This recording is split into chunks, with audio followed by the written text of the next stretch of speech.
सुंदरवन के जंगल में टूनी चिड़िया अपने परिवार के साथ खुशी खुशी रह रही थी।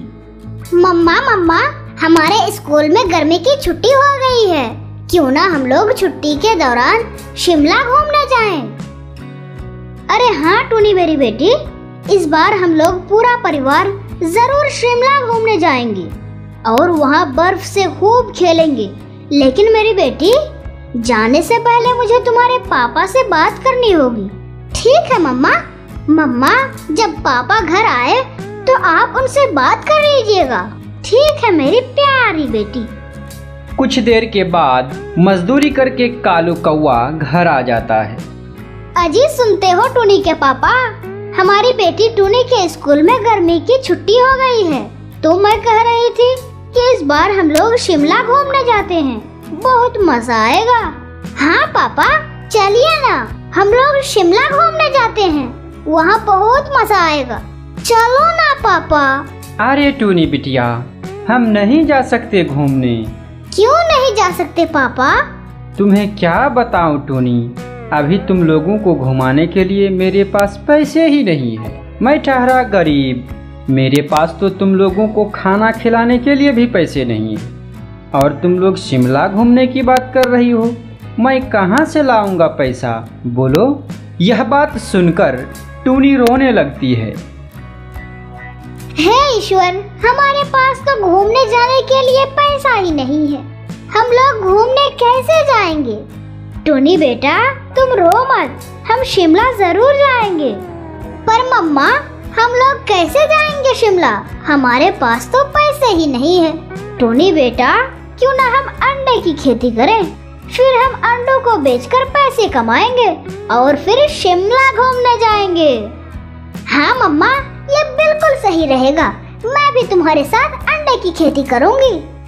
फिर टूनी चिड़िया और उसका मम्मा रानू चिड़िया अपने खेत की जुताई करके उसमें अंडों का पेड़ लगा देती है। देखते ही देखते उन सभी पेड़ों पर अंडे लग जाते हैं। अरे वाह मम्मा, हमारे पेड़ों में तो बहुत अंडे उगे हैं। हाँ बिटिया हाँ, हमारे पेड़ों पर बहुत अंडे उगे हैं। अब हम इसे तोड़कर बाजार में बेचकर बहुत पैसे कमाएंगे और फिर शिमला घूमने जाएंगे। फिर टूनी चिड़िया अंडों को तोड़कर उसे मार्केट में बेचने चली गई। अंडे ले लो भाई साहब, अंडे ले लो। संडे हो या मंडे, रोज खाओ अंडे, प्यारे प्यारे गोल गोल अंडे। अंडे ले लो भाई साहब, अंडे ले जाओ घर में अंडे, नहीं तो मारेंगे बीवी डंडे। अरे ओ रानू, मुझे भी अंडे खिलाओ ना। हाँ हाँ, क्यों नहीं, ये लो अंडे। फिर तोता अंडा खाने लगता है। अरे वाह रानू चिड़िया, तुम्हारा अंडा तो बहुत ही स्वादिष्ट है। शुक्रिया मिठू तोता। फिर देखते ही देखते दूर दूर से चिड़िया टूनी और रानू के दुकान पर अंडे खाने के लिए आने लगी, जिससे टूनी और रानू बहुत पैसे कमाने लगी। मम्मा मम्मा, अब तो हमारे पास बहुत पैसे हो गए हैं, अब तो हम शिमला घूमने जरूर जाएंगे। अरे हाँ मेरी बेटी, अब हम जरूर शिमला घूमने जाएंगे, अब हमें कोई नहीं रोक सकता। दोनों टूनी और रानू आपस में बातें कर रही होती है, तभी उसके पास एक भूतिया चिड़िया आती है। अरे ओ रानू, मुझे भी 2 अंडे खिलाओ। ये लो मैडम, 2 अंडे। अरे वाह, ये तो बहुत ही स्वादिष्ट अंडे हैं। शुक्रिया मैडम जी। फिर भूतिया चिड़िया अंडा खाकर बिना पैसे दिए वहाँ से जाने लगती है। अरे ओ मैडम जी, अंडे के पैसे तो देके जाओ। अरे कमीनी चिड़िया, तेरी इतनी हिम्मत कि तुम मुझसे पैसा मांगेगी। यह कहकर भूतिया चिड़िया अपने असली रूप में आती है और कहती है, हा हा हा, मैं एक भूतिया चिड़िया हूँ, तुमने मुझसे पैसे मांगे, अब मैं तुम्हें जान से मार डालूंगी। यह कहकर भूतिया चिड़िया टूनी और रानू चिड़िया को अपनी जादुई शक्ति से वार करके मार डालती है। अरे ये दोनों माँ बेटी आज घर क्यों नहीं आ रही है? रात भी होने वाली है, ऐसा करता हूँ, मैं जाकर देखता हूँ ये दोनों क्या कर रही है। यह कहकर कालू कौवा उड़ते उड़ते उसी जगह पर आता है जहाँ रानू और टूनी अंडे बेच रही थी। कालू कौवा रानू और टूनी को मरा हुआ देखकर कहता है, अरे इन दोनों को क्या हो गया? रानू उठो उठो, तुम्हें क्या हो गया है? टूनी मेरी बेटी उठो उठो मेरी बेटी, बेटी उठ जाओ, मैं तुम्हें शिमला घुमाने ले जाऊंगा, उठो बेटी। हे ईश्वर, इन्हें क्या हो गया है? ये कुछ बोल क्यों नहीं रही है? टूनी उठो बेटी। कालू कौवा ऐसे परेशान हो रहा था, तभी वहाँ एक जादूगर हुदहुद प्रकट होता है। कालू क्यों रो रहे हो? देखिए ना हुदहुद जी, मेरी पत्नी और बेटी को किसी ने मार डाला है। मैं अपनी जादुई शक्ति से पता करता हूँ कि इसे किसने मारा है। फिर हुदहुद अपनी जादुई आईना से कहती है, हे जादुई आईना, पता करो कि टूनी और रानू को किसने मारा है। फिर हुदहुद के आईने में बीता हुआ नजारा दिखाई देता है कि रानू और टूनी को किसने मारा था। इन दोनों को इस जंगल की एक भूतिया चिड़िया ने अपनी जादुई शक्ति से मारा है। अगर तुम 24 घंटे में एक काम कर पाओगे तो तुम्हारी पत्नी और तुम्हारी बेटी की जान बच जाएगी। अभी इसकी जान उसी भूतिया चिड़िया के कब्जे में है। बोलिए जादूगर हुदहुद जी, मुझे क्या करना होगा? मैं कुछ भी करूंगा, लेकिन मैं अपनी पत्नी और बेटी की जान जरूर बचाऊंगा। वो भूतिया चिड़िया एक अंधेरा गुफा में रहती है। उस गुफा के दरवाजे पर का एक सिपाही पहरा करता है। तुम्हें किसी भी तरह उन सिपाहियों से बचकर उस भूतिया चिड़िया तक पहुंचना होगा। जब वो सो रही होगी तब तुम्हें उसकी जादुई छड़ी वहां से चुरा कर लाना होगा। ठीक है हुदहुद जी, आप यहीं ठहरिए, मैं अभी लाता हूँ भूतिया चिड़िया की जादुई छड़ी। यह कहकर कालू कौवा उस गुफा के पास चला जाता है। अरे बाप रे बाप, यहाँ तो बहुत खतरनाक सिपाही पहरा कर रहा है। मुझे किसी भी तरह इन सभी को उलझाना होगा, फिर अंदर जाकर जादुई छड़ी लाना होगा। पर क्या करूं? हाँ, मिल गया आइडिया। यह कहकर कालू कौवा वहां से जाता है और कुछ सेब तोड़कर लाता है और फिर सिपाहियों के आसपास सारा सेब फेंक देता है। सेब देखकर सारा सिपाही सेब खाने के लिए लपक पड़ता है और अपनी ड्यूटी भूल जाता है। फिर कालू कौवा जल्दी से उस गुफा के अंदर चला जाता है। हाँ, यही है वह भूतिया चिड़िया और ये है उसकी जादुई छड़ी। अब मुझे जल्दी से छड़ी लेकर यहाँ से भागना होगा, नहीं तो सिपाही सब चौकन्ना हो जाएगा। यह कहकर कालू कौवा जादुई छड़ी को लेकर वहाँ से भाग जाता है और कुछ ही देर में अपनी पत्नी और बेटी के पास आकर वह जादुई छड़ी हुदहुद को दे देता है। हे जादुई छड़ी, जादू करो खड़ी खड़ी, वापस करो तुम इसकी प्राण, जो पक्षियां हैं यहाँ मरी पड़ी। हुदहुद के ऐसा कहते ही वह जादुई छड़ी रानू और टूनी के प्राण को वापस करके उसमें डाल देती है, जिससे रानू और टूनी दोनों जिंदा हो जाती है। अरे पापा, आप यहाँ क्या कर रहे हैं? फिर कालू कौवा उन्हें सारी बातें बताता है। फिर वे तीनों खुशी खुशी शिमला घूमने के लिए वहां से रवाना हो जाता है। दोस्तों, वीडियो अच्छी लगी हो तो वीडियो को लाइक कर दीजिए और इसी तरह की मैजिकल स्टोरी के लिए हमारे चैनल को सब्सक्राइब करके बेल के आइकन को जरूर दबाएं। धन्यवाद। चंपकवन का मौसम बहुत सुहाना था। सभी पक्षी अपने अपने आशियाने में अपने बच्चों के साथ खुशी खुशी रहते थे। उन्हीं में से एक घोंसला टूनी चिड़िया का था। टूनी चिड़िया अपने 3 बच्चों के साथ खुशी से रह रही थी। टूनी चिड़िया के घोंसले के सामने एक पेड़ पर एक सफ़ेद कौवी का घोंसला था। सफ़ेद कौवी का बेटा बंटी बहुत शरारती था। वह अक्सर टूनी चिड़िया के बच्चों को तंग करता रहता था। एक दिन की बात है। क्या हुआ मेरे बच्चों, तुम रो क्यों रहे हो? और ये सारा घोंसला तितर बितर क्यों किया हुआ है? माँ, आज फिर सफेद कौवी के बेटे बंटी हमें तंग किया। वह देर तक हमें परेशान करता रहा। जब हमने कहा कि यहाँ से जाओ तो गुस्से में वह सारा घोंसला फैला गया।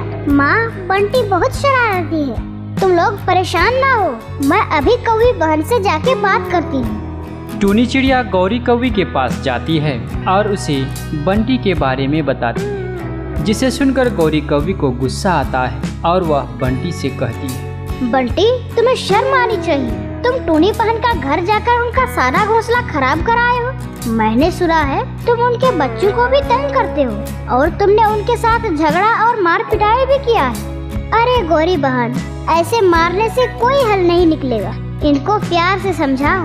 माँ, मैं भी क्या करूँ? मेरे साथ कोई भी खेलना पसंद नहीं करता। मैं टूनी चिड़िया का घर खेलने के लिए जाता हूँ, पर उनके बच्चे मेरे साथ खेलना पसंद नहीं करते। मुझे उनके साथ खेलना अच्छा लगता है। बस इतनी सी बात? इसका मतलब तुम उनके साथ खेलने आते हो।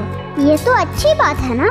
बंटी बेटा, आओ तुम मेरे साथ मेरा घर चलो और जितना मर्जी रोजाना मेरे घर आकर मेरे बच्चों के साथ खेलो। तुम्हें कोई मना नहीं करेगा। सच सच कह रही हो आंटी? मैं अब आपके बच्चों के साथ खेल सकता हूँ? हाँ बेटा बंटी, तुम जितना मर्जी मेरे बच्चों के साथ खेलो, मैं तुम्हें मना नहीं करूँगी। गौरी कौवी का बेटा उस दिन से टूनी के बच्चों के साथ खेलने लगा। धीरे धीरे उन सब में बहुत गहरी दोस्ती हो गई और वे आनंद से जंगल में रहने लगी। एक दिन बहुत मूसलाधार बारिश हो रही थी। चंपकवन में तूफान आ गया। सभी पक्षियों के घोंसले उजड़ गए। ना जाने कितने पक्षी मूसलाधार बारिश में मर गए। गौरी कौवी का बेटा बंटी एक पेड़ की डाली पर बैठा रो रहा था। माँ, तुम कहाँ चली गई? मैं तुम्हारे बिना अकेला हो गया हूँ। अब मैं कहाँ जाऊँ माँ? चारों तरफ बच्चों को ढूंढ लिया है, पर कहीं भी बच्चे नहीं मिल रहे हैं। टूनी चिड़िया जंगल में अपने बच्चों को ढूंढ रही थी। तभी उसकी नज़र गौरी कौवे के बेटे बंटी पर पड़ती है। तब वह बंटी के पास जाती है। अरे बंटी बेटा, तुम रो क्यों रहे हो? गौरी बहन कहाँ है? कहीं दिखाई नहीं दे रही। टूनी आंटी, माँ कहीं नजर नहीं आ रही है। वह सुबह बाढ़ के पानी में गिर गई थी। उसके बाद से मैंने उन्हें कहीं नहीं देखा। मैं भी उनके लिए बहुत परेशान हो रहा हूँ। तुम घबराओ मत बंटी बेटा, मैं अभी तुम्हारी माँ को ढूंढ कर लाती हूँ। तुम यही इसी पेड़ की डाली पर बैठे रहो। मेरे आने की प्रतीक्षा करना। इधर उधर कहीं मत जाना। मौसम बहुत खराब है ना। तब टूनी चिड़िया गौरी कौवी और अपने बच्चों को ढूंढती रहती है। तभी उसकी नज़र बारिश के पानी पर पड़ती है। हे भगवान, मेरे तीनों बच्चे मर गए क्या? गौरी बहन भी मूसलाधार पानी में बह गई। बंटी को अगर मैं बता दूं कि उसकी माँ अब इस दुनिया में नहीं है, तो वह इस सदमे को बर्दाश्त नहीं कर पाएगा और अपनी जान देने की कोशिश करेगा। मुझे यह बात बंटी से छुपानी होगी। टूनी आंटी, आप वापस आ गए। मेरी माँ का कुछ पता चला? बंटी बेटा, तुम्हारी माँ का कुछ पता नहीं चला। मैंने गौरी बहन को बहुत ढूंढा, पर वह मुझे कहीं दिखाई नहीं दिया। टूनी आंटी, अब मैं क्या करूँगा? किसके सहारे रहूँगा? मुझे तो माँ के बिना नींद भी नहीं आती। मैं उनके बिना कैसे रहूँगा? रोना बंद करो बंटी बेटा। शायद तुम्हारा उनके साथ इतना ही दिन लिखा था। अब तुम मेरे साथ ही रहोगे। मैं तुम्हारी देखभाल करूँगी। मैं तुम्हारा पालन पोषण करूँगी। मैं भी तो तुम्हारी माँ की तरह ही हूँ ना। बंटी को लेकर टूनी चिड़िया दूसरी जगह आ गई। बंटी बेटा, अब हम इसी वन में रहेंगे। अब हमें नया घोंसला बनाना होगा। चलो मैं तुम्हारे साथ मिलकर एक नया घोंसला बनाती हूँ। फिर हम दोनों मिलकर उस घोंसले में रहेंगे। देखो बंटी, हम लोग कितनी मेहनत से एक एक तिनका बटोर कर घोंसला बनाते हैं। टूनी आंटी, ये घोंसला बनाने में तो सचमुच बहुत मेहनत लगती है। हाँ बंटी बेटा, बस कुछ देर और फिर हमारा नया घोंसला बनकर तैयार हो जाएगा। काफी देर की मेहनत के बाद टूनी चिड़िया बंटी के लिए एक घोंसला तैयार करती है। अचानक बंटी घोंसले से नीचे गिर जाता है। बंटी बेटा, क्या हुआ? तुम अचानक कैसे घोंसले से नीचे गिर गए? कहीं चोट तो नहीं आई तुम्हें? बेटा, तुम्हारे पैर में इतनी सूजन क्यों है? टूनी आंटी, बारिश की वजह से पेड़ की एक डाली गिरकर मेरे पैर में चुभ गई थी, जिसकी वजह से मेरे पैर में जख्म हो गया। मैं डर गया था और मुझे माँ भी कहीं दिखाई नहीं दे रही थी, इसलिए मैंने उस समय इस चोट पर ध्यान नहीं दिया। अब मेरा ये पैर बहुत दर्द हो रहा है। बंटी बेटा, चिंता मत करो, मैं इस वन में रह रही और चिड़ियों से पूछती हूँ, वह जरूर इस वन के वैदराज को जानते होंगे। अरे टूनी चिड़िया, तुम तो वही हो ना जो चंपकवन में रहती थी। मैंने तो सुना था तुम्हारे 3 बच्चे हैं, पर ये कौन है? ये तो कोई कवि का बच्चा जैसा लग रहा है। चिड़िया बहन, मेरे 3 बच्चे थे, पर अब वे इस दुनिया में नहीं रहे। मूसलाधार बारिश में मेरे 3 बच्चे मर गए। ये बंटी है और अब ये मेरा ही बेटा है। क्या हुआ अगर मैंने इसे जन्म नहीं दिया, पर अब मैं इसका पालन करने वाली माँ तो बन सकती हूँ ना। तुम्हारी ममता देखकर मेरी आंखें भर आई है। टूनी बहन, सचमुच तुम महान हो। एक कवि माँ के बच्चे को तुमने कितनी ममता से संभाल लिया। सचमुच सभी चिड़िया तुम पर बहुत गर्व करेगी। वैदराज उल्लू आ गए हैं, अब तुम इसका पैर दिखा सकती हो। घबराने की कोई बात नहीं है बंटी बेटा, तुम बहुत जल्द ही ठीक हो जाओगे। बस तुम्हें ये दवाइयाँ समय पर खाना है और ये लेप लगाना है। टूनी चिड़िया बंटी को लेकर घोंसले में वापस आ जाती है। रात को जब बंटी डर कर जाग जाता था, तब टूनी उसे लोरी सुनाकर सुला देती थी। खुद भूखा रहकर टूनी चिड़िया बंटी को समय समय पर खाना और दवाइयाँ खिलाती थी। धीरे धीरे बंटी बिल्कुल ठीक हो जाता है। टूनी माँ, आपकी वजह से मैं स्वस्थ हूँ। मैं जानता हूँ आपने मेरा बहुत सेवा की है। आपने मुझे अपनी ममता से पालकर संभाल लिया, नहीं तो माँ के बिना मैं बिल्कुल अकेला और अनाथ हो गया था। बंटी मेरे बच्चे, मैं भी तुम्हें कहीं जाने नहीं दूंगी। मेरी जिंदगी का तू ही तो एक सहारा है। तुम्हें प्यार करके मेरे दिल को बहुत सुकून मिलता है बंटी। माँ, आप बहुत अच्छी हो, मेरी प्यारी माँ। बंटी मेरे बच्चे। और उस दिन के बाद टूनी चिड़िया और बंटी खुशी खुशी उस घोंसले में रहने लगी। बंटी को माँ का प्यार मिल गया था और टूनी चिड़िया भी बंटी के सहारे अपना गुजारा करने लगी।